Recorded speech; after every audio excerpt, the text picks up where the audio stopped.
Nu tai ką, susitinkam vėl čia. Rafaelis pakeitė savo išvaizdą stebuklingai. Jo, jau tiek laiko praėjo. Ir dabar trečiadienio rytas. Ir pakalbėsim apie Eurolygą, kuris startuoja. Taip, į ketvirtadienį. Stipriausias senojo žemyno krepšinio turnyras. Ne pasaulyje, tik senojo žemyno. Tik senojo žemyno. Tai ką, trumpai papasakojam, kas čia bus. Pradėk. Apie kiekvieną komandą, ne? Ne, ta prasme, pradėk. Ai, ką mes darysim? Ką mes darysim žmonėms. Mes apie Eurolygą kalbėsim. Apie Eurolygą kalbėsim. Sudarysim tokią kaip ir reitingą. Kalbėsim apie komandas pailiui pagal praėjusio sezono pasiekimus. Jo, reguliariam sezonui. Jo, ir gale podcast'o pirmo turo prognozę savo pateiks. Nu, ir dar, sureitinguosime. Sureitinguosime. Ja, taip. Nu tai gerai, tai praėjom nuo silpniausias praėjusio sezono komandos. Ar tai paslaptis, kas yra? Ne, nes tai... Yra Berlyno Alba. Tai aš nežinau. Pala, aš dabar noriu atsidaryti 23-24, ne? Mes taip darom. Jo. Taip, tai 18 vieta, Berlyno Alba. Ką galima apie Albą pakalbėti? Na, aš išskiriau vieną tokią žaidėją, kuris, man atrodo, vertingiausias dėmesio Trevijonas Williamsas. Taip, Trevijonas Williamsas be abejo, tas turbūt, sakykime, esminis jų pasirašymas. 4-5 pozicijos žaidėjas. Jo, jis atėjo iš kur? Iš irgi Vokietijos klubo, iš Ulmo. Iš Ulmo, taip. Man atrodo, taip tarės. Tipo, Eurocup'ais neblogai žaidė, ten vidutiniškai 2 dublės, kiek pamenu, buvo, tai vienas iš geriausių žaidėjų. 15 taškų rinkdavo, tai savo pozicijų ir savo klube gerai atrodė. Klausimas, kaip jame Eurolygoje seksis traukti, turbūt silpniausią klubą. Be abejo, silpniausią klubą, jau dabar galim pasakyti, kad abu įsirašė juos. 18 vietą. Nieks nesikeis šiais metais. Praėjusią sezoną, ką ten 5 pergalės, keista, bet ir prie Žalgirį kažkaip buvo laimėję. Neįtikinamai, realiai nieks per daug nepasikeitė. Pasikeitė ir ten, pavyzdžiui, pasiėmė jie naują atakų organizatorių McDowellą iš Australijos lygos, kur Australijos lygoje rinko po 9 taškus ir čia dabar bus Berlyno Albos pagrindinis žaidėjas Vilas McDowellas White'as. Nežinau, tai kas Trevijonas Williamsas ir turbūt Matas Tomasas tos esminės pavardės, bet Alba liks 18 vietoje, reikim toliau turbūt. Reikim toliau, kas 17 buvo, kiek aš prisimenu. Villerbanos Vėlis, tas pats Villerbanos Vėlis. Arba kaip aš vadinu, Liono. Liono komanda. Jo, tenais biški daugiau tų pavardžių yra, aš pasirašiau, kad Shaquille Harrisoną iš NBA lygos pasirašė. Jeigu Albos buvo tas esminis ėjimas Trevijonas Williamsas, tai čia Asvėlį Shaquillas Harrisonas, turbūt, sakyčiau, tas žaidėjas, iš kurio galima kažko tikėtis. Nes kiti pasirašymai, nežinau, Melvinas Adžinsa ir Admiralas Caulfieldas irgi iš NBA, iš Magic. Bet šiaip tai jis irgi, veteranai, Aldo Dekolo, Geoffrey Lavernas. Ja, jie jau seniai, bet... Parisas lygi Libris šuo. Šiaip gynybinis, aš beje apie tą patį Harrisoną galiu pasakyti, jis jau NBA lygoje 2 kartus laimėjo geriausių žaidėjų apdovanojimą. Tai aš tikiuosi, kad ir dabar Eurolygai pasidarbuos abiejose aikštelės pusėse pakankamai ir svariai. Bet vis tiek neįtikina, žinai, tą komandą. Tai ar mes tikimės, kad į playoff'uose bus? Ne, bet aš, kiek žinau, tu juos dar pakankamai aukštai sąlyginai pasistatei, nes aš juos turiu iškart po Albos, taip pat 17 pozicijoje, kaip ir praeitais metais. Ja. Tai apie konkrečias pozicijas vėliau galim judėti aukščiau. O tai gerai, tai tu pasakyk, mes taip ir pasakysim po kiekvienos komandos tą reitingą ir paskui pakartosim. Tai nebus painu per daug? Nesvarbu, tiesiog pasakyk, kuriuos matai. Aš 15 pozicija. Ne, žinai, man tik atrodo, kad kol kas neaišku, kodėl aš juos matau 15 vietoj. Gerai, o žiūrėk, kaip darom su naujokais, pavyzdžiui, Paryžių. Dabar gal aptarim Paryžių iškart, ar gale Paryžių? Aš 13 vietoj Valencijos buvau pasirašęs, Valencija juk grįžo. Tai ta prasme, tada 13 vietoj ir apkalbėsim. Taip. Tai kas dabar turim 16, Cervenos Zvezda. Labai daug pokyčių šį padarė šitą komandą, sąlyginai, bet ar jie daug keis? Aš manau, kad jie bus aukščiau. Jie neliks. Už Albą jie aukščiau bus. Už Albą ir už Asvėlį jie tikrai aukščiau bus.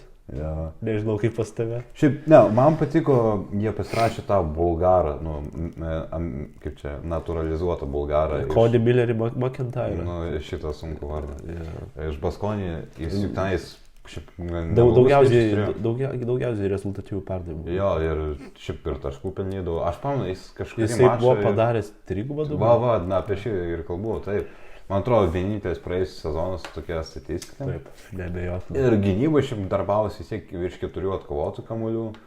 Tai nebejotinai bus lyderis Zvezdai. Vienas iš lyderių. Nežinau, kas ten dar galėtų. Aizėja Kenanas iš Olimpiakos ateina. Tai sakyčiau, gal jie bus tokie 2 esmiliai mažiukai. Jo, bet šiaip aš paskui pasakysiu, kur aš juos matau, bet manau, kad sustiprėjo šitą komandą Serbijos. Man niekada nepatinka žiūrėti Zvezdą ir į tą žaidimą tokį klampų. Taip pat, aišku, grįžta Nikola Kaliničius, vietinė legenda, bet tapęs žaidėjas serbas. Yra tų pokyčių, Giedraitis, kaip jau esam kalbėję, įdomu, kaip atrodys ten, ar jisai vis dar bus vienas iš lyderių, ar būt labiau antro plano žaidėjas. Ne, bet žinai, vis tiek jis turbūt pradėdinės kaip startinės žaidėjas. Aš dėl šito, kiek mačiau, jisai... O kas varžosi į jo poziciją? Tai tas pats Kaliničius, 3 luberis. Rafaelis mėto viską šiandien. Užsižaidžiau, jo. Tai dėl Giedraičio įdomu, bet... Giedraitis mes buvom aptarę, aš neprisimenu, ką mes ten prognozavom jam tiksliai, bet... Jo, tikėjomės 10 taškų. 10 taškų, tai... Yra įmanoma, bet pažiūrėsiu. Aš manau, kad dabar ta aplinka daugiau konkurencijos yra Zvezdo ir aš Zvezdą matau gerai. Gal jam tai padės, gal tai Giedraičiui padės būti labiau užmotyvuotam ir pasiseng daugiau. Rinkti panašią statistiką, kaip vėlgi praėjusio Eurolygos sezono pradžia. Jo, ir dar paskutinis dalykas apie Zvezdą, kaip tu manai, kelintas žaidėjas bus Milošas Teodosičius, nes atėjo McIntyras ir yra dar Jagodo Šantosas. Man atrodo, Aš manau, kad Milošas bus epizodinis žaidėjas. Man atrodo, jis bus kaip pagrindinis mentorius. Jo, jis bus rūbiniai pagrindinis žmogus, bet tikrai jau nebe aikšteliai. Jo, žinai, man taip keista, aš kaip vis pasiskaitau, kad jis dar Zvezdoje atrodo čia, kaip tai manoma iš viso, jis atrodo jau prieš 10 metų savo pykė buvo. Taip. Irgi kaip už Lebroną jaunesnis biškį, bet panašiai kaip Lebronas išsilaikęs žaidėjas. Tai gerai, kur tu matai Zvezdą? Žinok, neprisimenu. Nes pasirašiau kitoj lapo pusė. Tai tu nenori atsiversti kitos lapo pusės, ar ten kažkas liepi? Ne, tai aš laukiu pabaigos, bet jeigu tu taip nori. Tai pasakom tas vietas paskui dar. Zvezda, kur aš Zvezdą pasirašiau? Aš 13 vietą. Aš panašiai, aš matau jos 12 vietą. Ne, jo, vis tiek, aš tikėsiu geresnių rezultatų, trumpai sakant, nei praėjus sezoną. Taip, būtų sunku tikėtis, kad jie neužims geresnės vietos nei praeitą. Kaip čia, silpniausi klubai nepastiprėjo į tai. Gerai, ką turim toliau? Vokietija, Müncheno Bayern. Tai ar šis klubas pastiprėjo? Ką jis įsigijo? Įsigijo. Gerai, įsigijo ten tokį Šabazą Napierą. Šabazas Napieras turbūt būtų tas pagrindinis žmogus naujas, ką jie įsigijo. Sakyčiau, esminiai pokyčiai vyko vyriausiojo trenerio pozicijoje. Pablo Laso išvyksta, sezoną patreniravęs. Kokios atvyksta? Atvyksta Vokietijos rinktinės treneris Gordonas Herbertas. Tai čia įdomu. Šitas įdomus, nes su Vokietija visgi šitą nuveikęs gerą. Visgi. Be abejo, nacionalinis rinktinių žaidimas skiriasi nuo klubinio, tai čia klausimas, kaip seksis. Juk tas pats Kazys Maksvytis gali tai pasakyti. Taip. Bet, nežinau, tas Šabazas atvyksta iš Milano, neblogai jis ten atrodo. Skoreris, geras skoreris, Eurolygos mastu geras skoreris, bet aš dar išskirčiau Jamą Badarą, atvyksta iš Fenerio, žydas. Gerai Svarbu, kad paminėjai, kad žydas. Ne, tiesiog žydų tautybės asmuo žydas, man tai nėra skirtumo, kaip vadinasi. Ir nieko nacistiško čia nematau, gerbiamas kolega. Gerai. Žydų tautybės žaidėjas. Atvyko į Vokietiją. Tai ir tarp kitko šiaip labai geras žaidėjas. Apie tai dar norėjau pasakyti, aš manau, kad labai perspektyvus jaunuolis. Nežinau, kodėl Šaras jį paleido, bet toks treneris... Apie Šarą dar pakalbėsime, ten daug pokyčių buvo. Ten buvo labai daug pokyčių. Ir nematė savo vizijai, bet gal tas vokiečių treneris Herbertas pamatys. Jo, su Andrėjusais Opstais ir kitais Vokietijos rinktinės žaidėjais, tokiais kaip Johannesas Voitmanas. Galbūt galės kažką padaryti, bet aš jiems prognozuoju tik 13 poziciją. Taip čia aukščiau nei praėjusį sezoną. Taip, bet... Tai ne tik 13 pozicija, net 13 pozicija. Net 13 pozicija. Aš tai prognozavau dar žemiau nei praėjusį sezoną. 15? Jie dabar buvo 16. 16 pozicija. Jie buvo 15, aš sakau, kad jie kris dar žemiau. Viena pozicija. Nu ką, biški buvom dingę, tai dabar... 14 praeitų sezoną buvusi komanda. Žalgiris, ne? Kauno Žalgiris! Kas susivedė. Čia jau reiškia, turbūt geras sezonas Žalgiris turės, jeigu jau toks garsus pristatymas. Nu, jeigu turi Kauno Žalgiris savo rekordinį biudžetą surinkę, tai reikėtų kažko tikėti. Bent jau play-ino, tai tikrai. Bent jau play-ino, čia jau tu nori už juos kalbą, kur tikiesi juos pamatyti. Aš žinau, kad tu matai juos ten pat, kur ir aš 10 pozicijoje. Jo, 10. Bet žinai, atrodo tikrai realistiškai. Su tokiu soleliu. Vis tiek, gal nėra super žvaigždžių, Bet pasiruošė labai gerai. Kiekvienoje pozicijoje po 3 visai aukšto lygio žaidėjus, taip galiu sakyti. Nu, ten priekinė linija gal skurdžiau atrodo. Taip, bet ir tai neblogai, bet tas pats Dunstanas pasirašytas. Dunstanas be abejo, vis tiek jo patirtis neįkainojama, vienas geriausių gynybinių Eurolygos centrų. Gal be abejo nepykė dabar jau, bet vis tiek pravers. Vis tiek. Nu, mes aišku, galbūt, jeigu nebūtume lietuviai kokie ispanai, nebūtume taip aukštai dėję Žalgirio visgi, bet tikim ir aš matau Žalgirį aukštai ir galvoju, kad pagrindinis faktorius bus gynėjai. Labai daug tikiuosi iš pasveikusio Tyrono Wallace'o, pats labai žinai, kad tikiu šito žaidėjo ir manau, kad iš jo galima nulipdyti galbūt ne Kylaną Evansą, bet panašaus. Jis turi panašaus. Kokį Kelną Pangas kažkas tokio. Nu, nežinau, ar Andrėja Trinkieri yra Šaras, bet jo, su Tyronu Wallace'u aš labai intriguojuos pamatyti, kaip jis atrodys Eurolygoje. Tas pats Francisco ateina iš Bayerno, kuris jau praeitą sezoną turėjo solidžią statistiką.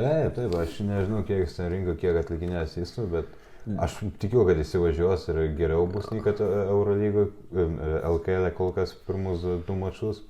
Noriu iš jo daugiau ir tikiu, kad gali. Jeigu ką, visą laiką yra tas pats ir vidus. Gali jis pataikyti, gali jis įsižaisti ir aš tikiu, kad jo statistika bus tikrai verta dėmesio. Net ir Eurolygoje. Faktas, kad nebus Eurokapo 19 taškų, bet į tą pusę tokių pavienių rungtynių, kai rinks apie 20, manau, tikrai bus. Taip, Deividas ir Vydis ir mane labai intriguoja. Nežinau, ko iš jo galima tikėtis, bet jeigu sezono metu jam pavyktų įsitvirtinti kaip starto 5 žaidėjų, tai aš būčiau labai patenkinęs. Nes mes jau kažkurį podcastą minėjom, kad kitą vasarą įsivaizduojam jį kaip startinį žaidėją Lietuvos rinktinės sudėtį. Na taip, aš tikiuosi, vis tiek Grigonis, kad ir pamenu, kai neblogą sezoną turėjo, bet visgi Panathinaikose tikrai nebus pagrindinės. Ypač šį sezoną. Bet apie Pavo vėliau biškį. Todėl aš manau, Sirvydžiui yra visos sąlygos atskleisti ir parodyti save iš geriausios pusės. Komandoje, kuri perspektyvi. Taip. Su treneriu, kuris atrodo dabar įsirengia sudėti tokią, kokią ir nori. Ir dabar jis privalo jau rodyti rezultatą. Andrėja, tu nelaimėjai LKL praeitą sezoną, tai tu šiaip esi galbūt ne taip ir akcentuojama, bet jis yra ant karštųjų. Visgi, jeigu jisai nesužais, jeigu jis Eurolygoje neparodys su Žalgiriu rezultato, tai jam šviesiasi atsisveikinimas. Gal net ir sezono metu, jeigu labai prastai kok. Mesgi žinoma jo istoriją lygose, juk 7 metai iš eilės, kai jis neturi lygos titulo, nei su Bayernu, nei ten nepamaskui. Tai aišku, LKL griežtai turi būti laimėtas, bet ir Eurolygoje tas rezultatas turi patikti. Žinai, aš noriu, kad Žalgiris nuolat konkuruotų, kad nebūtų, kad tik paskutinės rungtynės prisimintų, kad to visgi gal reikėtų pasistengti ir laimėti keletą rungtynių iš eilės. Na, tai nesuveiks kiekvieną kartą ir, kaip matom, pastaraisiais sezonais ir nesuveikdavo. Ja, Koselį žaisim finalo ketvirtį šiemet, žinai. Eurolygos? Ja. Gerai, seniai pamatys. Bus play-inas, bus play-offai, bus finalo. Jo, aš nežinau, ar Panathinaikosas atsilaikys prieš mūsų, gal ten ir Olimpiakosas nelabai ką gali prieš pastatyti, Bet gerai, Žalgiris 10 pozicijoje, einam toliau, 13 vieta Valencija praeitą sezoną, tai vietoj jų atėjo Paryžius, apie Paryžių kalbam. Taip, kad, TJ Shortsas tai pagrindinis lyderis, visgi įžaidėjas, kad ir žemo ūgio, neįprastai žemo, net ir už mane ir tave žemesnis. Jo, va čia šiaip geras faktas. Geras faktas, ja. Bet judrus po aikštį bėgiojantis ir su širdim, tai pasakysiu, žaidžiantis, kuris ir Eurocap'e draskė varžovus. Ir Čempionų lygoje, ir Eurocap'e. Tik dabar įdomu, kaip Eurolygoje atrodys. Ypač, žinai, nėra lengva jam tokio ūgio bus Eurolygoje, nes fiziškumas visai kito lygio. Nežibės be abejo, taip kaip kitose praeituose Europos turnyruose, be abejo, su Paryžiumi jis debiutuoja ir man atrodo, jis ir pats debiutuoja Eurolygoje. Be abejo. Tai bus įdomu pamatyti, kaip jis atskleis, bus įdomu pamatyti, ką ir pats Paryžius nuveiks. Jo, pasiėmė Heisą iš Žalgirio kaip pagrindinį centrą. Gerai skamba. Žalgiris atsisakė Paryžiaus pagrindinį centrą. Jo. Bet nežinau, pagrindinis dalykas, jie neteko savo trenerio Tomo Isalo, Suomio, kuris išvyko į NBA, į Memphio Grizzlies trenerių štabą. Tai kaip tas žaidimas greitas Paryžiaus atrodys prie Thiago Splitterio, ar iš vis bus tas greitas žaidimas, čia yra klausimas, aš tikrai neslėpsiu, nemačiau nei vienų jų draugiškų rungtynių ir nemačiau Prancūzijos čempionato rungtynių, kaip jie žaidžia, kol kas man yra sunku pasakyti, bet jeigu tas žaidimo stilius išliks ir jeigu Shortsas ir kiti žaidėjai, kurie liko komandoje, kaip Colnas Malcolmas, Tysonas Wardas, žais taip pat, kaip žaidė Eurocap'e ir Čempionų lygoje nuo Bonos Telekom laikų. Tai komanda gali daug pasiekti. Bet aš nematau jų aukščiau negu 16. Jo, aš, man atrodo, 17 poziciją prašiau, nes, žinai, debiutantai, ko iš jų tikėtis. Jo, taip gražiai visai pakalbėjau apie juos ir, tai 16, 17. Ja. Toks tas gyvenimas, gražus saldu, bet rezultatų mažai. Gerai, ką turim toliau, turim Milaną. Lemą tušinuką. Dabar tu numetė. Ja. Ir pasikėlė. Gerai, Milaną.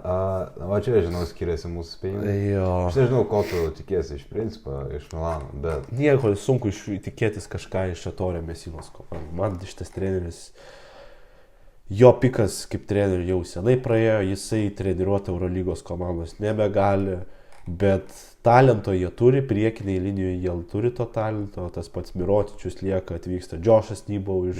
Daugiausiai atkovojas kamuolių praeitą sezoną. Zeką Lidėjų jie turi, Šeimoną Šildzą jie turi, pasiėmė Fabiano Koserą iš Realo. Bet jie ir daug ką prarado, tas pats jų legendinis Nikola Melį išėjo. Šabazas Neiperas išvyko. Į Bayerną, ja. Voigtmanas, Heinzas. Voigtmanas, ilgas sąrašas ir atvykus ir išvykus žaidėjai. Devonas Holas labai yra rimtas praradimas. Jo, gynėjų linija labai prastai atrodo, nežinau, ko tikėtis iš Nenado Dimitrievičiaus, iš Bolmaro, kaip atrodys. Bolmaro turbūt bus vienas esminių žaidėjų gynėjų grandy. Armoni Bruksas, nežinau, ko iš šito legionieriaus tikėtis. Žiūrėsim, bet šiaip... Daug pasirašymų, kurie gal gerai susiklostė, bet aš kažkaip pasistačiau 14 vietą Milaną ir man atrodo, kad jie net ir 31 milijono biudžetą, bet turėdami veikiausiai paaukos išnaudos į neįtin efektyviai. Ir man atrodo... Jo, tu turi juos 14, aš turiu 9 su avansu rimtu, bet tiesiog aš manau, kad... Čia tu Milanos avansą pastatė, ne? Jie pinigų turi, tai nebūtų neįtikima, bet dėja šiaip tikiu Milanu. Neįtin tikiu, bet matau jos pleinį. Jie 12 pozicijai buvo praeisiais metais, net daug trūko iki Virtuso, kad jį pasivytų Milano klubas. Ten kelias pergalės skyrė, galbūt ir panašiai ir šį sezoną, nes Eurolygos konkurencija išaugus dar labiau. Tai nežinau. Tai turbūt tiek apie Milaną. Apie Milaną tiek. Partizanas dabar. O čia daugiau yra ką. Vienas įdomesnių klubų man, nes pasikeitė drastiškai. Treneris be abejo liko tas pats, bet dabar jau su savo komplektacija panašiai kaip ir Trinkieri ir realiai ten visas komandos kamienas pasikeitė. Visiškai. Užsiaugino naują. Startų penkitas, turbūt ne vieno žaidėjo nebus, kuris būtų tas pats. Ta prasme, gerai, pakalbėkime apie to žaidėjus. Visų pirma, Karlikas Jonesas. Čia yra, aš manau, kad čia bus sekanti superžvaigždė gynėjų linijoje. Man jis labai imponuoja. Ne tik dėl to, ką jis su Pietų Sudanu daro, ir darė ir pasaulio čempionate, ir tose pačiose šių metų olimpijose, bet ir NBA G lygoje jis tikrai dominavo, rinkosi taškus, rinkosi rezultatyvius perdavimus ir žaidėjas, kuris gali draskyti priešininkų tinklelį ir gali būti komandos lyderis ir netgi Eurolygos komandos lyderis. Be abejo, tas pats Lundbergas atvyksta iš Virtuso, šiaip labai daug žaidėjų. Nu, iš NBA tas pats. Sterlingas, Braunas, Entelikina irgi. Pokuševskis. Pokuševskis, bet irgi įdomus žaidėjas pastebėti bus. Jo. Nes neblogai atrodė. Mums gerai pažįstamas Brendonas Deivisas. Brendonas Deivisas kartu su Tyreeku Jonesu sudarys vieną stipresnių linijų Eurolygoje, sakyčiau. Tai jo, Partizanas be abejo sustiprėjo. Taip. Komanda treniruoja Željko Obradovičius. Legendinis. Namuose juos nugalėti bus praktiškai neįmanoma niekam. Išmeskim graikų klubus iš sąrašo. Nu, taip, bet šiaip aš matau Partizaną irgi aukštai sąlyginai, 8 poziciją pasirinkau, tu panašiai. Aš dar aukščiau, pas mane jie 7, nes, žinai, jie per plauką nepateko praėjusiais metais. Visiškai per plauką jie ten. Žaidimas neatrodė tiek įtikinamas. Ne, praeitais metais jie nebuvo įtikinamai. Bet net vis tiek, tiek nedaug trūko, kad patektų. Dabar tikrai sustiprėjo. Nepasiginčiasi. Vos ne per kiekvieną poziciją. Aišku, išvyko Kevinas Panteris, bet jį pakeis labai daug aukšto lygio. Atrodo daug pakankamai gerų žaidėjų. Todėl play-inę aš tikrai noriu ir manau ir pamatysiu. Ir nebejotinai, aš net sakyčiau, play-offuose jie turėtų būti. Tai gerai, toliau. Virtusas 10 vietą užėmė praeitą sezoną. Bolonija, ten įvyko pokyčių. Bet jie nežymus tokie. Nežymus pokyčiai ir, pavyzdžiui, mano prognozuojama vieta nelabai yra pasikeitusi. Aš juos matau poziciją žemiau 11 vietoj. Aišku, esminis žaidėjas yra tai, kad jie pasiėmė Vilą Klaiburną. Klaiburnas, kaip žinom, Eurolygoje jau eilę metų. Su CSKA ten daug ką nuveikęs. Anadolu Efese taip pat žaidė praeitą sezoną ir gerai žaidė. Tai Vilas Klaiburnas čia bus vienas iš komandos lyderių. Jo, galbūt net ir pats lyderis, nes be abejo, ten Tronikė Šungelė yra, kuris puikiai atrodė praėjusią sezoną ir gynybų, ir puolime.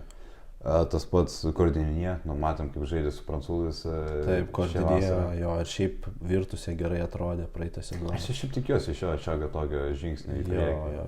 Norėčiau pamatyti, kaip tą atsiskleidinti gynėją. Aišku, apie kitus gynėjus pasiėmė jie Matthew Morganą, tokią neįtin žinomą pavardę Europos kontekste, bet žiūrėsim, kaip jam seksis. Londono Lions praeitą sezoną žaidė Matthew Morganas, rinko ten po 16,5 taško, tai iš Eurocupo ateinantiems žaidėjams nėra lengva visada įsilieti į Eurolygą, bet... Tuo labiau, kad Didžiosios Britanijos klubas silpnas rodiklis.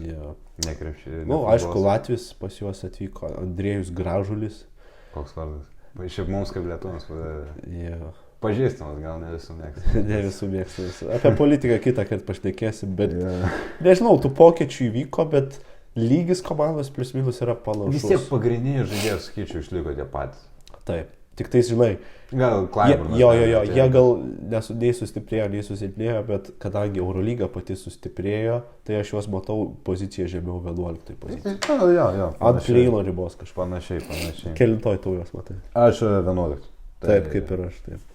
Jeigu jau sutinkam, reiškia ir sutinkam. Taip. Tai ką toliau, va čia va įdomu. Anadolu Efesas. Jo, šiaip daug pasirašytų žaidėjų. Labai daug ir labai gerų žaidėjų. Žinai, kas? Pradėkime gal nuo Šmito. Taip. Nežinau, aš mačiau, kad jis turėtų būti pagrindiniai sudėti pas Efesą. Nežinau, ar jis būtent vertas to. Aš manau, kad vis tiek, sakyčiau, praeito sezono galiais atrodė blankiai, nes tiesiog Andrėja Trinkierių jo nelabai reikėjo. Nemokėjo jo išnaudoti. O šiaip mes tą jo lygį žinom iš dar praėjusio sezono su Kaziu Maksvyčiu, kai jie pasiekė 8-finalį. Aišku, ten gavo Labarsus. Ketvirtfinalį. Jo, ketvirtfinalį. Ir tą sezoną Šmitas atrodė neįtikėtinai. Tai tas lygis vis tiek, jis nėra senas kažkoks žaidėjas. Tas lygis ne veteranas. Tai Šmitas, aš manau, pateko į gerą situaciją. gaus daug pinigų ir turės gerą rolę geroj komandai. Tai, Jo, komandai, kuri tikrai pretenduoja ne tik ir į play-iną, bet ir aš į sakyčiau, play-offus patekti. ir net arti finalo ketvirto, sakyčiau, yra visai. Net arti, gal aš taip nestatau, bet žaidėjai, apart Šmito, Poirier. Poirier, va čia yra, man bus labai įdomu jį pamatyti ne Madrido Realą, kuris bus pagrindinis vidurio puolėjas ir... Nes pagaliau žais Eurolygoj ne Ispanijos klubuose, ne Baskonijoje Reale. Ir turbūt lyderis bus, arba bent jau vienas iš tų poros lyderių. Žinom, kad praėjus sezonais buvo daugiausiai blokų renkantis žaidėjas Eurolygoj. Pagal atkovotus kamuolės irgi yra gebantis tai daryti, atsikovoti jos žaidėjas. Tai gynyboje faktas, kad sudirbs. Puolime jo indėlis niekad nebūna per daug žymus. Bet rodos, jis ir yra tas žaidėjas, kurio Efesui trūko praėjusį sezoną. Taip. Aišku, Stanley Johnsonas iš NBA atvyksta, veteranas. Ir sakyčiau, labiau iš NBA, sakyčiau, ateina dar vienas vyrukas, Jordanas Nwora, ypatingai gerų atletinių savybių, lengvas krašto puolėjas ir iš jo aš labai daug tikiuosi. Eurolygoje jis tikrai gali atsiskleisti, ko jam nepavyko NBA padaryti, nes ten be abejo, žinom, atletiškumas tikrai kito lygio ne Eurolygai. Bet dabar gali pasinaudoti savo fiziniais duomenimis ir šitam nuveikti, nes Efese jis turėtų gauti rolę svarbę. Man atrodo, jis neturėtų būti pagrindinės sudėties žaidėjas, bet tikrai gaus bent jau 15-20 minučių. Drąsiai. Ir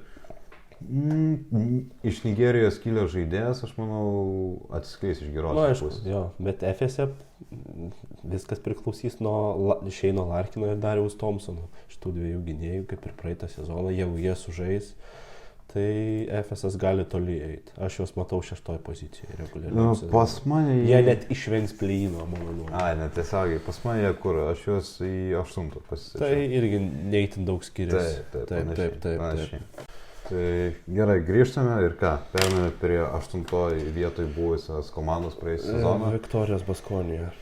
Jo, aš per daug nepasikeitė, jie vis tiek pagrindiniai žaidėjai išliko. O čia tu klysti. Aš klystu? Jie labai pasikeitė. Mano nuomonė, jie labai pasikeitė. Nu gerai, tada pradėk. Jie susilpnėjo drastiškai. Na, aš žinau, kad tas pats Bulgaras, nemoka šio vardo ištarti. Milleris McClain. O būtent šitas išėjo, atėjo Luvalu Kabaro iš Asvelio.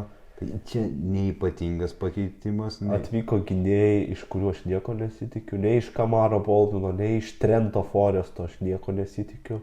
Sudėtis nėra, ta prasme, tokia, pavyzdžiui, su Žalgirio platumu nepalyginsi. Čia nėra daug pasirinkimų. Pablo Laso turės figūruoti su mažiau žaidėjų. Bet gerai, ką jie prarado tada, kad taip susilpnėjo? Jie prarado Vaniją Marinkovičių, tą patį Jordaną Fiodorą, jis nebuvo toks esminių žaidėjas, Kostelų, Matthew Kostelų, Maiką Kotsarą ir Cody Millerį McIntyre. Čia buvo branduolio 3 žaidėjai. Estas centras, Kostelo buvo vienas iš lyderių praeitą sezoną, apie Millerį McClain tai yra net neverta šnekėti. Gynėjai susilpnėjo, viskas priklausys nuo Markuso Howardo, jeigu šitas žaidėjas, žinom, kad yra super nestabilus, jis gali vieną naktį mes 20 kelis taškus, kitą kokius 7. Bet žinai, net ir tiek bemėtydamas jis galų galia tapo praėjusią sezoną top scorerį Eurolygą. Tai žinai, jis, aš manau, rinksis taškus, manau, turi visas galimybės dabar, kai dar sakai, kad išėjo daug gynėjų. Ir susirinkti dar geresnę statistiką, jeigu tik pagausiu tą reikiamą formą. Iš Sedekirskio aš be abejo daug tikiuosi. Aš noriu iš jo daug tikėtis, bet manau, kad jam bus prastesnis sezonas vien dėl to, kad šitoj komandai prastai kamuolį dalinsis, ypač gynėjai. Aš matau, kad Stadas gaus kamuolį nebent, kai bus laisvas atsikovos, arba atsikovos pats kamuolį. Tai nežinau, čia labai skirtingai. Aš sakau, aš galbūt super juos nuvertinu ir aš juos dedu tik į 15 poziciją. O tu pasakai. Bet čia jau toks gan skambus pareiškimas. Čia yra vienas iš skambesnių. Nuo 8 į 15. 7 pozicijos. 7 pozicijos. O tu gal net ir play-inę juos turi. Aš panašią vietą palikau, pas mane 9 vieną poziciją. Dabar, kai taip vardinį korą, aš prisipažinsiu, neapžvelgiu taip gerai jau Baskonijos pagrindinio žaidėjo, bet net ir viską, ką tu paminėjai, aš nematau, kodėl jie turėtų taip stipriai nukristi, nes vis tiek Čimė Monekė irgi liko su to pačiu Markus Hordu ir Sekerskiu. Nu jo, Čimą Monekė nepaminėjau. Monekė jo Eurolygos kontekstu, tai čia yra kaip 4 numeris dominuojantis. Tiesiog kažkaip man nesižiūri, žinai, tos pavardės yra, tas lygis kažkoks yra, Pablo Laso irgi. Na, geras treneris. Geras treneris, bet aš tiesiog kažkaip man jie atrodo, kad jaučiu, kad nesužais geriausiai. Pasako, kad nesužais. Gerai. Važiuojam toliau, o jeigu dabar tu nesutiksi, kad šita komanda nesužais, nes mes kalbėsim apie Tel Avivo Maccabi. Tai, gerai, nuo ko pradėti, aš nežinau. Nuo Jokubaičio? Jo, nu, pagrindinis žaidėjas, jau mačiau, kad ir Europai, ir savo lygoje bus kaip pagrindinis žaidėjas. Nu, bet žinai, jisai ten dabar žaidžia po gal 18-20 minučių, tai toks saliginai pagrindinis. Nu, saliginai, tai startų 5. Nu, aš tikiuosi, gal sezono metu jisai daugiau tų taškų rinks ir daugiau laiko gaus. Na, Eurolyga, aš manau, jis daugiau gaus laiko. Vis tiek, kaip ir iš Barcelonos atėjęs gynėjas, kurio taip negaudavo daug laiko ir per daug. Bet matai, jie net neturi kažko geresnio, tai turės žaisti. Būtent, jie prarado Veidą Baldviną, tai faktas, kad Jokubaitis, tikrai ne Baldvino lygyje. Prarado jie ir dar daug žaidėjų. Aš jau visur neprisiminsiu, nes ten atrodo realiai pusė komandos išėjo į kitus Eurolygos klubus. Kobe Simonsas atėjo žaidėjas iš Amerikos. Toronto Raptors praeitą sezoną žaidė, bet šiaip... Nu, aš dar pasirašiau, kad Vienienis Gabrielis irgi tas pats. Vienas Gabrielis, jo, kaip vidurio puolėjas, jo iš jo galima daug tikėtis. Jis gynybiškai geras, jis puolime, aš nežinau kiek pasižymės, bet vien pamenu, kad pasaulio čempionate jis labai gerai Pietų Sudanui koregavo jų gynybinės spragas. Ir jis buvo tas žaidėjas, kuris atsikovodavo kamuolius ir ne vieną kitą metimą ir blokuodavo. Tai aš panašiai tikiuosi, kad ir dabar Pietų Sudanietis bus savo Izraelio komandai kaip vienas gynybinių lyderių. Jo, nu aišku, Jordanas Lloydas turbūt skambiausia pavardė, bet traumų kankinamas amerikietis. Sunku tikėtis kažko labai daug iš jo, bet, nu, pažiūrėsim. O tai... kur tu matai Maccabi? Aš pasitikrinsiu, jo, 12 pas mane. Pas mane jie 14, pozicija aukščiau negu Baskonija, tik tais. Tai, jo. Už Žalgirį aukščiau, žinai. Žinai, man, kas man keista, kad tu matai Maccabi aukščiau už Baskonį. Nu, man tai čia nieko keista. Aš tiesiog taip manau ir viskas. Mes paskui pašnekėsim apie ateinančias rungtynės ir paspėliosim rezultatus. Gerai, bet tai susikaupiam dabar rimtos komandos. Dabar prasideda rimtynės. Fenerbahčė, Feneris, taip. Irgi stipriai pasikeitusi komanda. Šaras matosi, įsirengė savo sudėtį, kurią panašu ir norėjo matyti, nes gavo žaidėjų gerų, tikrai gavo gerų žaidėjų. Gerai, visų pirma, Veidas Baldvinas vienas. Taip. Tada atvyksta Bonzi Colsonas iš Maccabi. Taip. Du iš Maccabi žaidėjai. Ja. Devonas Holas, 3 iš Milano, sniperis. Kitas iš Milano, Nikola Meli, jo. Ir nežinau, manau, Bobanas nusipelno penktą. Ne, jis nusipelno, jo, aš nežinau, ar jis tik man įdomu, kaip tu manai, ar jis keis kažką Eurolygo, ar jis bus pastebimas, ar jisai... Kokia jo statistika, manai, galima? Statistika, net neįsivaizduoju, nes jis tikrai nebus startinis sudėties žaidėjas. Aš manau, kad gali būti, kad Šaras į startą kartais mes, nes Šaras mėgsta eksperimentus. Ir gal nebent iš tos pusės, jo. Bet, nežinau, iš puolimo aš...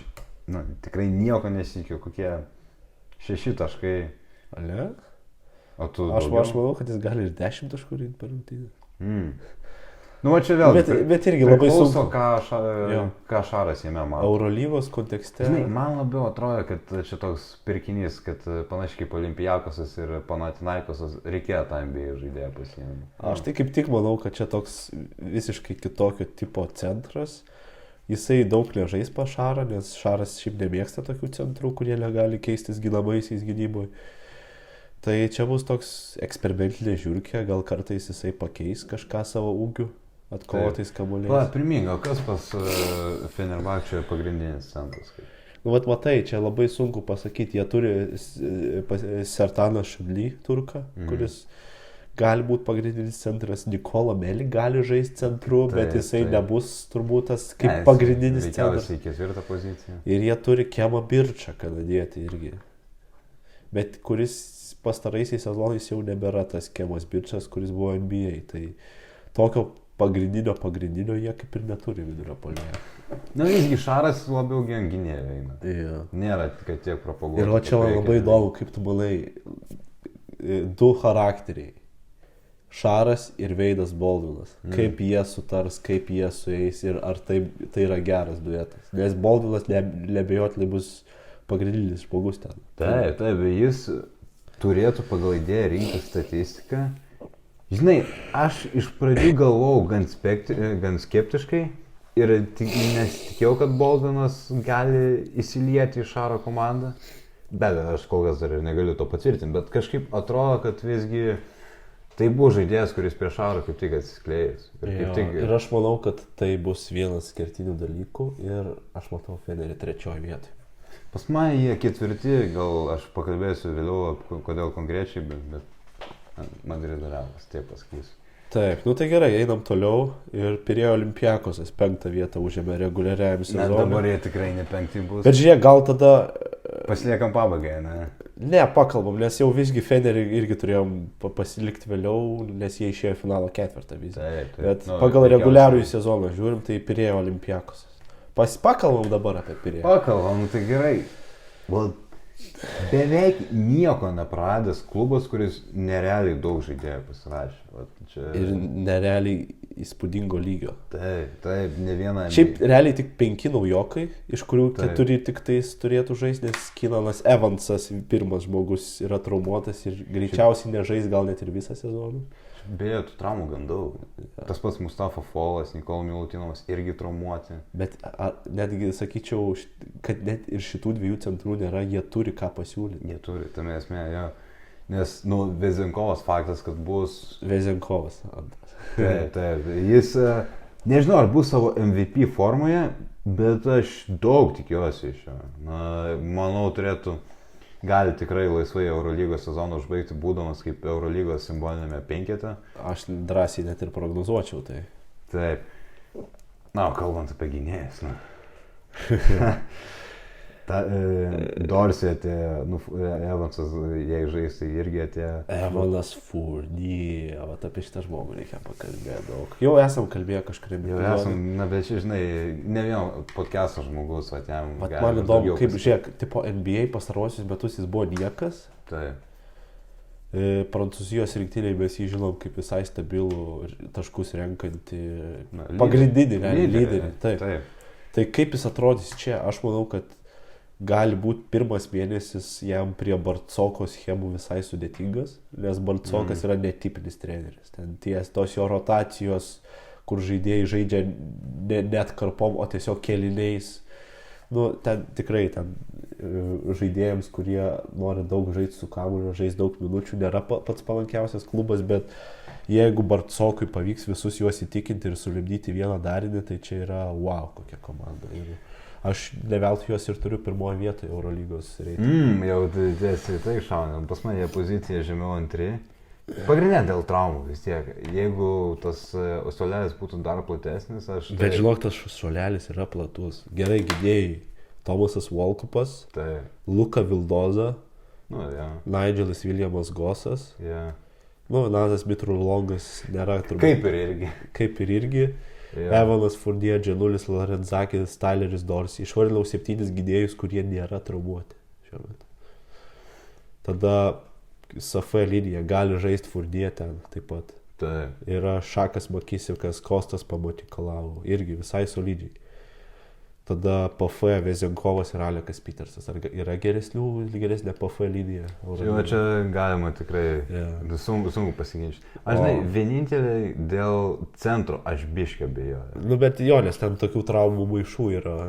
Pradedant nuo Nikola Milutinovo, kuris, aišku, vis dar yra jėga Eurolygoj. Tik įdomu, kiek jisai sveikas bus. Jeigu jau dabar nėra sveikas. Va būtent, jo, nes sveikiausiai pirmasis rungtynes praleis. Mustafa Folas irgi, kaip minėjau, traumuotas, jis nepasirodys kurį laiką dar. Todėl Mauzesas Raitas tas pats dar. Vat. Žinai, faktas, kad gal centro pozicija nėra pati aukščiausia, kol kas esamų momentų, kol traumuoti žaidėjai yra. Bet man atrodo, gynėjai laisvai atsvers, kaip turi minėjai. Žinai, va aš apie Fournier dar ką užsiminčiau, va aš tikiuosi kokių 15 taškų reguliariai. Aš manau, jis tikrai tiek gali rinkti. Gali. Ir aš irgi palinkėsiu jam to. Ten bus kam taškus rinkti šiaip. Ten tikrai bus. Tai va įdomu, kaip ten jie pasiskirstis. Tai gerai, apie Olį taip, pirma antra pozicija, čia daugiau kažką nepridės. Kas pasiginčys. Jo, tai toliau mes turim Barsą. Bet čia galima pasiginčyti. Ir aš čia juos matau kaip tą komandą, kuri kris žemiau biški. Neįtin daug, bet kris. Ir ką Barsą, jie turi... Na, iš NBA atsivežė vieną žaidėją, Metu Šimezį. Bet Šimezį metu, taip, tikrai 4-5 pozicijos žaidėjas visai universalus. Pažiūrėsim, kaip atrodys Eurolygos kontekste. Tai, Kevinas Panteris be abejo lyderis bus. Skambiausias pasirašymas. Taip, iš Partizano atėjęs gynėjas. Dominuos, žinai, rinks savo taškus. Faktas, kad bus pagrindinis žaidėjas Barcelonoje, bet... Ir šiaip, žinai, net galima sakyti, kad ant popieriaus jie sustiprėjo, bet kadangi šiaip komandos žiauriai išsistebė, tai net ir sunku patikėti, kaip mes juos matom žemiau. Jo, plaš. Tu juos matai... Aš juos pasirašiau 5 vietą, na, tai tipo pozicija. Pozicija žemiau, aš turiu juos 7. Tai pas mane drastiškai jie krito. Taip. Na, jo, vėlgi Eurolygos lygis išaugo, na, bet žinai, iš dalies kaip ir tie lyderiai, Satoranskis, Veselį, jiegi sensta. Jo, bet žinok, Veselis dar šį sezoną bus tikrai pastebimas. Tas pats Laprovitola, Satoranskis. Taip, Tik labai įdomu, nes jie trenerį pakeitė, pas juos Juanas Penaroja. Treniruos juos, treniravo Baskoniją kurį laiką, jaunas vis dar strategas, perspektyvus. Pasižiūrėsim, kaip seksis, nes Rodžerio Grimau projektas tikrai galim sakyti, kad nepasiteisino. Faktas. Neišeita į finalo ketvirtą, tas ir viską pasako. Tai va, aišku, manau, kad jie bandys prasibrauti tą finalo ketvirtą, tiesiog dėl šitos konkurencijos jiems bus sudėtinga tą padaryti. Bet jo, čia pirmas Žalgirio varžovas Eurolygoj, tai... Apie rezultatus jau dar vėliau pakalbėsim, bet... Jo. Nebus lengva, bet... Kas toliau? Monakas. Jo, Monak, nu vat ką tu nori pamatyti iš prancūzų? Mane nustebino, kad jie Kalatį pasiėmė. Aš nežinau, kam jiems reikėjo Kalačio. Ja, o šitas įdomus įimas. Žaidėjas, kuris nemeta iš tritaškio visiškai. Jisai kūrė tą žaidimą gerai. Tarkim, jis paliks tą kamuolį mesti Maikui Džeimsui, bet ar šis duetas susigros, aš nežinau. Plus Maikas Džeimsas dar turi tam tikrų sveikatos problemų, tai sezono pradžioje Kalatis bus svarbus. Yeah. Bet, ką žinau, šiaip sakyčiau, ne Kalatis yra tas esminis įėjimas. Atvarė Furkanas Korkmazas iš NBA ir va čia man yra įdomu, kaip šitas žmogus atrodys. Dar vienas turkas, kuris atvyksta. Į Eurolygą iš NBA. Taip, gan daug turkų atvyko. Jo, pakalbėsim dar apie Panathinaikos. Taip, bet, žinai, jis nebuvo įtin pastebimas NBA, nebuvo jis turėjęs svarbios rolės tokios, kuri įsidėmėtų, bet faktas, kad jis dominuos Eurolygoje ir taškus, ir rezultatyvius perdavimus jis pasiims kaip gynėjas ne kaip gynėjas, puolėjas, išsiskirs. Ir su Papajaniu, aš manau, gan neblogą duetą sudarys. Jo, nes Papajanis ir Kalatis atvyksta iš Fenerio. Toks duetas iš Stambulo atvyksta. Pasižiūrėsim, nežinau, Vito Brauną dar jie pasirašė įdomų puolėją.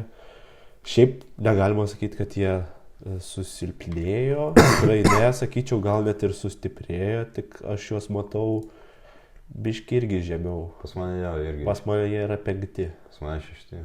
Tai va, jie biški...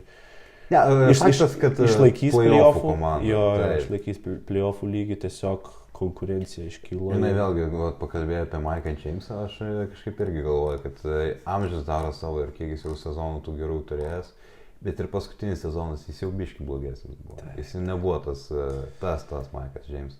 Gerai, o dabar pakalbėkim šiaip, jeigu Maikas Džeimsas jau nebėra toks geras, tai gal ir Madrido Realas nebėra toks geras. Bet taip pakalbėkim. Tu šiaip praleidai vieną klubą, bet aš visiškai sutinku.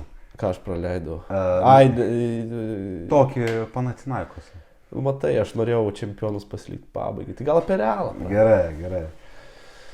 Kas jo susilpnės, Taip, Madrido Realas puikus palyginimas ir faktas, nes aš net pasirašiau, kas ką pakeitė. O tu gali man pasakyti, kas yra Andresas Felizas? Galim ir nuo to pradėti, nes jis keičia Sergio Rodriguezą, kuris atsistatydino vietoj jo pabuvos ir, Dominikietis, nežinau, kur jis žaidė, net taip pasakysiu, man atrodo, Ispanijoje jis ten buvo. Jis Ispanijos lygoje žaidė Badalonos Juventud, net visai neblogam Europos taurės klube. Taip, Andresas Felizas, bet jeigu jau tokie pasirašymai yra iš Madrido Realo, tai sakyčiau ne dėl pinigų trūkumo, nes pas juos tikrai pinigų netrūksta. Faktas. Tiesiog tokia rinka, nėra ką imti. Jie labai norėjo, žiūrėk, graikų turkai apiplėšė žiauriai Madrido Realą. Jie norėjo ir Cedijos Malo, jie norėjo Furniją. Ir abu šitie krepšininkai išvyko į graikų klubus. Jie norėjo dar daugelio žaidėjų, kurie pasiliko kitas komandas. Bet žinai, aš tai suprantu, nes ne tik šioje pozicijoje Realas susilpnėjo. Tas pats Lorenzo Braunas galėjo atsidurti Madride. Galėjo. Tai. Apie jį irgi dar pakalbėsim, bet Porie išvyko, tą minėjom. Jau bus sėdė faktas, irgi išvyko dar vienas prancūzas palikęs Realą. Atvyksta, aišku, irgi priekinėje linijoje yra tų papildymų, Garuba grįžta. Taip. Toks labai sunku nuspėti. Aš sakyčiau, jau nebėra jisai perspektyvus, iš jo kažko tikėtis daug negalima, bet pagalbinis žaidėjas gal ir bus neblogas. Jo, aš nežinau, vis tiek. Sakyčiau, Ibaka labiau gal yra tas toks. Jo, tu veikiausiai labiau jį bus koncentruojamas, nes visgi, NBA kaip ir legenda. Ir praeitas sezonas nebuvo blogas Bayernui. Bayernui, jo, jis kurį laiką ten ir pagal blokus, man atrodo, pirmajas buvo Eurolygai ir pagal atkovotus kamuolius ten gana aukštai buvo. Tai savotiškai atgavo formą, aš gal taip išsireikščiau, bet ar jis geresnis už Vincenzo Poirier?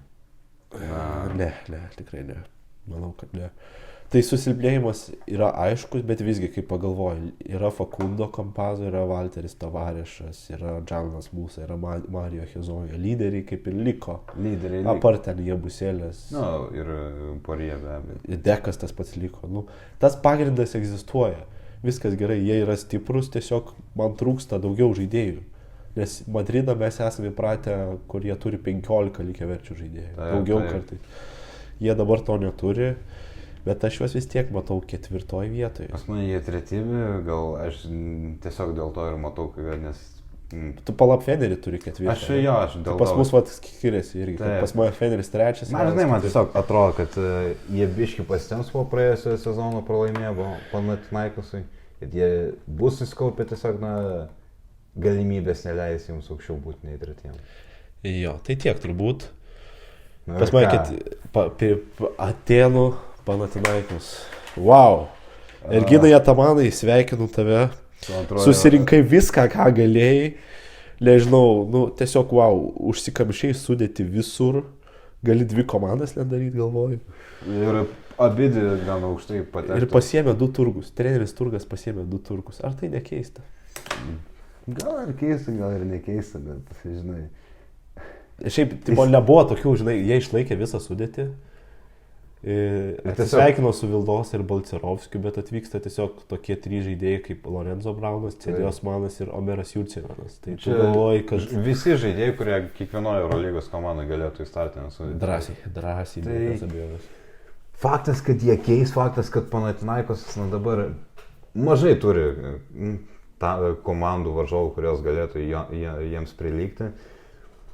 Aš nežinau, gal aš ties Braunu šiek tiek abejoju, nesu įstikinęs, kiek jis gerai atrodys, nes su Ispanija prastokai atrodė vasarą, bet Ispanija ne Panathinaikos, jis turėjo savo momentų ir tikrai pasirinks ir taškų ir rezultatyvių perdavimų. Jo, o žinai, kas su Panathinaikos mane neramina, kaip gynėjai pasiskirtis laiką. Yra Kostas Lukas, yra Lorenzo Braunas, yra Kenrikas Nanas, yra Džerianas Grantas. Visi 4 teoriškai yra žaidėjai.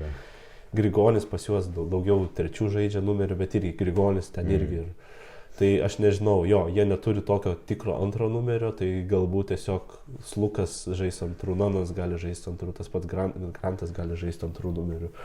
Tai ten jie pasidalins tą laiką, galbūt kažkaip tiesiog yra labai daug konkurencijos. Marius Grigonis, aš esu įstikinęs, nebebus starto 5 žaidėjų. Ne, jokiais būdais, bet man atrodo, Atamanas ir yra tas treneris, kuris gali suvaldyti tokią kupetą gerų žaidėjų, tokių žvaigždžių. Ir... Nu, jo, jis vienintelis žmogus, kuris gali sau leisti tokius žaidėjus. Žinai, man atrodo, taip objektyviai žvelgiant, tai ant popieriaus viena geriausia Eurolygos komanda istorijoje. Nes... Taip. Ir tu juos turi pirmoji vietoje. Aš... Neabejotinai. Na, pasitikrinau. Na taip, pirmoji vieta. Pas mane jie antri. Nes aš Olimpiakosą pirmąjį stačiau. Ja, žinai, aš irgi sakau, jei netraumus būčiau Olimpiakosą statęs, bet prieš Pau sunku ką ir prieš pasakyti. Čia realiai graikų derbis daugiau nei atgimęs. Komandos, kurios, nu, kas pastatytų bent vieną iš tų dviejų komandų net tarp top dviejų favoritų? Gal kažkas gali Fenerį traukti. Gal kažkas iš... Bet pagrindė tai taip. Tai va dabar galite matyti, mes čia jau kaip ir sureitingavom komandas, tai dabar matot priešai savo akis mūsų tuos reitingus dar, kad pasikartotų, pasižiūrėkit, įvertinkit, galite komentaruose savo spėjimą įrašyti, tikrai bus įdomu išklausyti. Galite ir rungtynių rašyti spėjimus. Jo, nes mes dabar pirmo turo dar peržvelgsim, paprognozuosim rezultatus ir to ir užbaigsim šiandien. Jo, tai gerai. Pradedam nuo stipriausios ir silpniausios komandos. Va šiaip įdomu, pirmam turė toks mačas Berlyne. Jo, nežinau, ar čia sutapimas ar kaip, bet... Nežinau, bet Panathinaikos turės labai lengva. Pasismagins. Nu, tai gerai, kiek tu prognozuoji? 9-6-7-5. Pas mane panašiai 93-71. Tai, nu... Nėra daug aš nekėčiau. Ką pasakyti? Nu, tiesiog Panathinaikosas rinksis taškus. Gerai, Žalgirį Barsą nulešim į galą. Jo. Monako prieš Milaną. Monakas žaidžia namie. Monakas ir pasiims namie. Tipo... Aš turiu kitokį rezultatą. Aš turiu 82-76 Milano pergalę. Aha. Aš manau, kad Milanas gali pradėti gerai šį sezoną. Aš matau, tu tikrai pozityviai juos matai šį sezoną. Nes matei ir mano poziciją, kai aš juos... Taip, nu pas mane jie biškiai žemiau 14. Nežinau, man kažkaip atrodo, kad Milanas palankus varžovas Monako. Tai gerai, koks pas tai rezultatas? Pas mane 8-4-7-5 prancūzų komandos naudai. Tvarkoja, čia ir išsiskiria mūsų nuomonė. Yeah. Gerai. Kas Baskonija Partizanas. Šiaip... Įdomios varžybos, dar pas Baskus namie, tai pas Baskus niekada nėra lengva žaisti Ispanijoje, bet aš turiu Partizaną 85-88. Pas mane labai panašiai 8-3-8-1 ir aš matau, kad Partizanas laimi šitas rungtynės, matau, kad gerai sėkmingai pradeda sezoną serbų klubas ir... Skirtumas minimalus, jo, Ispanijoje žaidžiant šiom dviem komandom, bet jo, Obradovičius mūsų pergalė. Toliau turim Bayernas prieš Realą. Vokiečiai priima Madrido Realą. Aš turiu 76-87 Madrido Realo pergalę. Irgi labai panašiai 7-9, 8-9 Realo persvara. Čia net neabejoju, kad jie laimės, įsivaizduoju, bus panašiai situacija kaip ir Rytui su Juventus, kad jie visą mačą dominuos, gal nebus, kad persistengs, ar ta persvara atrodys itin įspūdingai, bet ten Bayernas neturės jokių šansų. Jo. Paskutinis ketvirtadienio mačas, spalio 3 Maccabi namuose priima Asvelį. Sąlyginai namuose jie žais Belgrade, nes žinom dėl karo Maccabis negali žaisti namuose. Ir aš turiu Maccabio 86-72, gal užtikrintai šį pasirinkau. Aš irgi, labai kažkaip sutampa. 8-5-7-3 pas mane. Labai panašiai. Tai labai panašiai. Žinai, Maccabis, kad ir nukraujavęs, Asvelis, kad ir toks pats silpnas kaip ir prieš tai. Bet vis tiek jis turi tą Jokubaičį, man atrodo, geresnių pirmų varžybų su naujų klubų Eurolygoje tiesiog neduosi. Turi jisai draskyti, rinktis tuos taškus ir tikiuosi, kad Jokubaitis turės labai gerą mačą. Palinkėkim jam to ir keliamės į penktadienį ir čia pasiliekam dalį šitą mačą pabaigai kartu su Žalgiriu. Turim Virtusą su Anadolu Efes, Virtusas priima. Irgi šiandien įdomus mačas. Visai įdomus mačas. Manau, kad bus atkaklus, bet prognozuoju dviženklį skirtumą ir matau, kaip 77-87 Anadolu Efes išsiveš pergalę iš Bolonijos. Aš gal nebūčiau toks, kaip čia, pozityvus ties turkų klubų, matau jas laimint 8-4-7-8, manau, jie išeis su pergalė. Bet, nu, Virtusas visgi gera komanda, mesgi aptariam, kad Ne, taip ir per daug neprarado. Virtusas turėtų duoti ten kovą ir šiaip visam sezonui turėtų aukštai aplink play-iną. Aplink tenais, Ja. taip. Nu ką, turim dar vieną Turo. prieš paskutinį mačą. Turo rungtynės. Turo rungtynės ironiškai, aišku, Paryžius priema namuose Cerveną Zvezdą. Na, atkakli kova bus, tas į taip. Ir, blem, aš jau matau iš tavęs, aš tave pažįstu kaip nulūptą, tu irgi Paryžių pasirinkai. Ne? Nu, aš kaip tikras prancūzas negaliu atskirti prancūzų pergalę. Oi, tu Rafaeli, tai gerai, aš turiu 8-4-7-9 Paryžių. Labai panašiai ir pas mane 8-1-7-8 kažkaip atrodo, kad debiutas bus saldus paryžiečiams. Paryžiečiams bus tikrai įdomus mačas ir pergalingas, kaip mes prognozuojam. Taip, taip. Aš įsivaizduoju permainingos kovos, kad tenais tai viena, tai kita komanda iki rungtynių pabaigos varžysis dėl persvaros. Jo, ir aš kažkaip, žinai, nežinau, kartais man būna, kai prognozuoju metus, Čiuika, žinai. Čiuika ir aš matau, kaip paskutinę minutę lemiamus metimus įtvirtinančius pergalę pataiko TJ Shortsas. Jo. Paryžius švenčia pirmą savo istorijoje pergalę Eurolygai. Ir galbūt ir paskutinę. Jo, tai gerai. Tik, Bet kalbant apie pergalės, nu, Feneris Olimpijakos tikrai jų pasiims. Bet kas Turo iš jų- mačas be abejo. Kas iš jų pasiims tarpusavį, tu atsakyk man šį klausimą. Aš turiu labai atkaklų mačą, galvau, į kurią pusę jį paskel, bet aš turiu 7-5, 7-6 Olimpijakos. Visgi. O tu turbūt Fenerį. Ne, aš Olimpijakos. Irgi Olimpijakos turi. Kaip mes manom vienas kitą nustebinti. Ne, aš žinau, kad rimtai matau, nes nu mano Olimpijakos, na, kaip ir minėjau, antra komanda pagal Bet šiaip, gerumą jo, Eurolygoj. taip, tiesiog aš galvau, gal tu atkreipsi dėmesį, kaip Kad reaguoja. namuose? Ne, ir šiaip, kad ten turi traumų, aišku, ir bilutinų važais. Taip, ne, aš rodos jis nežais. Jo. Na, 8-8, 8-6 aš daviau graikų klubui persvarą. Nu, faktas, kad čia galimės monetą ir tu nežinosi, kuri komanda laimės. Nu, čia taip arti, kaip tai gali būti. Bus labai, sakyčiau, neįtin gražios rungtynės, kaip aš prognozuoju, neįtin aukšto rezultatyvumo, bet Olimpijakosas pasiims tą tašką. Taip, aš sutinku. Nu ir ką, Žalgiris Barcelona. Mėlyjeji, pasiruoškit. Jau staigmenai pasiruošti, ne? Ar... O tu neturi staigmenų? Ar... Aš galbūt turiu nusivylimą kauniečiams. 8-6-8-1 Barcelona. Tu. Gerai, antras išsiskirimas. Tik antras išsiskirimas per 9 mačius. Aš prognozuoju 79-77 Kauno Žalgiris laimės pirmąjį savo Eurolygos mačą 2024-2025 metų. Ir dar prieš kokį varžovą visgi. Prieš Barceloną, tokį, žinai, varžovą, Prieš kurį nedažnai švenčiam pergalę, bet kai švenčiam, malonu. Labai malonu.